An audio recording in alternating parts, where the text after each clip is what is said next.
Hey, hola, my friends. My name is Charles Collins, and welcome to Together We Grow's solar-powered, hydroponic, aquaponic, and traditional gardens. Man, do we have a treat for you today. Finally, and I mean finally, we're going to go ahead and get our first plants installed and transported into our above-ground outdoor hydroponic tray system. I hope you guys are ready for an update of the system as well as an update of the plants. Well, without any further ado, let's get going. So before we continue with this exciting update, please hit subscribe and hit like so that that little bell goes off whenever we publish a brand new video. Because trust me, my friends, these guys are going to be published just at an enormous rate now. We have so much stuff to update you guys on. If you haven't already done so, please check out our past videos over the last month. I published a live yesterday that tells you all about the this really extreme and over-the-top aeration system that we developed for the tray garden. But if you guys haven't already done so, like I said, please just check that video out. I want you to be on the same speed with everyone else. And also, if you have any questions at any given time, please don't hesitate to contact us. So before we go on and get our cabbage and our greens moved out here, let's take a look at that aeration system that I was telling you about. Now, if you go through the older videos, you remember we at first had a singular line system with one air port set up. So I said, let's upgrade it. So we turned it into a dual system. And I said, just for you guys, because I love you guys so much, let's really go the two-man with their more power, because we have such an overpowered water pump in there. Let's turn it into a quad aeration system. So that's what we did. Each one of these can control not the size of an air bubble, but air intake from just outside air, from ambient air. That ambient air therefore forms bubbles that can help provide aeration through the roots, and not just oxygen, but aeration for the roots and for the plants to help them thrive.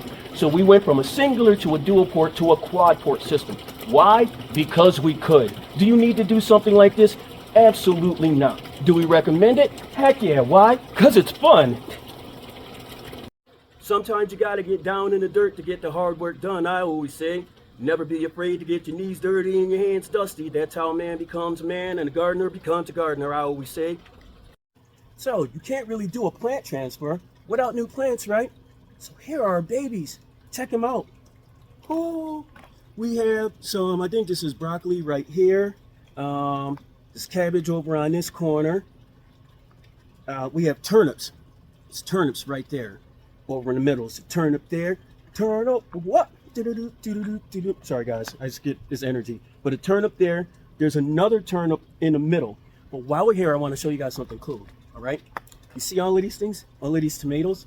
Like how dope is that? You guys see these tomatoes? Here's the thing, these are all suckers or pinchers from the indoor tomato plants that we have growing on the living wall inside. And I think that's super dope, because in theory we're trying to show you guys that you can actually grow tomatoes year round. You never have to run out of them. So, and in the same regard, matter of fact, if you look at this one right here, let's see if we can get in real close. This little guy right here, this is a sucker right here. So in theory, I could just pinch this off, set this on the side of one of these cubes in here, just like I did with these other tomatoes, and it should take off. Now, just a heads up guys, it took me a while to figure out the correct parameters in the indoor living center in order for me to make this happen, but after I did, they took off. And in regards to, we have some questions before, like, can you actually grow tomatoes in that indoor system? Well, yes, you guys, if you look at the videos and the pictures, we've already grown the tomatoes, but even more so, I looked today, and secret between you and I, we actually got our first red ripening tomato on the vine indoors, and that system's going to be producing year round. I want to take this opportunity to stress these guys again. I'm not a farmer. I'm not. I like to garden. I'm not a gardener. What I am is I am a solution specialist. When I say a solution specialist, right now in the Southwest, we've had some really janky weather. Just awful. So if you're an outdoor gardener and you were trying to set up your fall and your winter garden, it just didn't happen because we've been having so many increased 190-degree days. So you've been going without produce. Well, as a solution specialist, I found a solution to that with the living wall. We grow all year round. And we also have the HR 23, Hazel Ray 23 system. We have that. We have the living wall. We have all types. We have the Brooklyn Bridge tunnel system behind us. We have a solution. The problem is world hunger. And together we grow, we have a solution. So sorry guys for my blah blah blah, but we're gonna get some of these cabbages, some of these broccolis, and some of these greens, and we're gonna get them in that tray behind me. Let's get going. I left you guys? Well, nah. The first thing these veggies are gonna need is a home. Now, these are fabric pots. You may have heard of them, you may have seen them. We use them primarily for our outdoor hydroponic and aquaponics gardens because they allow the plant roots to breathe. When you add in the parabolic magnet effect from the air bubbles that we have underneath this tray, and you add in the fabric pots, and so that it's easier for the plant's roots to actually get that aeration, to get that air flowing through those roots, it ends up producing a tremendous growing plant. That's why we like fabric pots. Plus, at the end of the season, shake off as much residual and heavy dirt as you can. Give these guys a good wipe out. Put them in a machine or take them to your local laundromat. Give them a good washing, and you'll be set for the next season. Now, the idea is not to have them perfectly spotlessly brand new, because the only part you really have to worry about is the bottom. Now, these are 3 years old. Yep, we've been using these for 3 years. Look at the bottom of that pot. So when folks ask you, hey, if you're using that pot, can you use them more than once? Will they last? How do they hold up? These are 3 years old, and we've still been using them. The idea is we don't just keep using them over and over again. We'll cycle the pots on in and out. So in this regard, it's just as simple as, so the plant now has a home, but it needs a bed. And in this case, the bed we're talking about, it's not dirt, it's not soil, it's substrate. And seeing that we're using the outdoor tray, we're gonna use our favorite outdoor tray substrate, which is lava rocks. Let's get over there and check some lava rocks out. Hey, hola, amigo. So here we go. I am standing on a big 55-gallon bucket of lava rocks. Now, how long have I had these lava rocks? Well, if you guys check out the videos, remember when we got the aquaponics system? I've had the lava rocks this long. That's why I love them. It's the substrate that keeps on giving. Now, how much substrate would you put in this pot? Now, I believe this is a might be written on. I think this is a 2-gallon pot, and this is all we really need to grow turnip greens or to grow cabbage in. So what I would do is, yep, just in real time, lava rocks, and I'm going to put about, let's see, so that's about 2 inches in here, and that's going to be enough because I don't want those roots to get over submerged. As a matter of fact, I'm pretty much just going to dig a little ditch, a little divot right in the middle of this pot, and I'm going to have the net, I'm going to have the roll cube sitting right on top of that, because I want the lava rocks to be saturated so that the roots actually have to work their way out of that rock cube and down into the nutrient solution. Make sense? Make sense? Let's get going.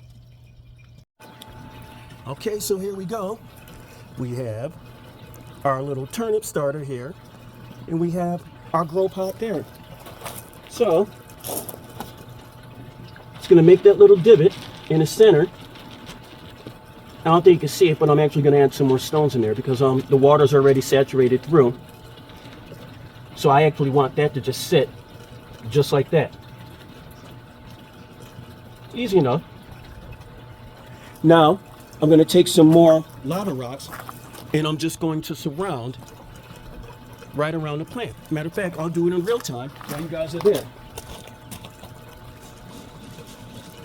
I hope you're enjoying the video.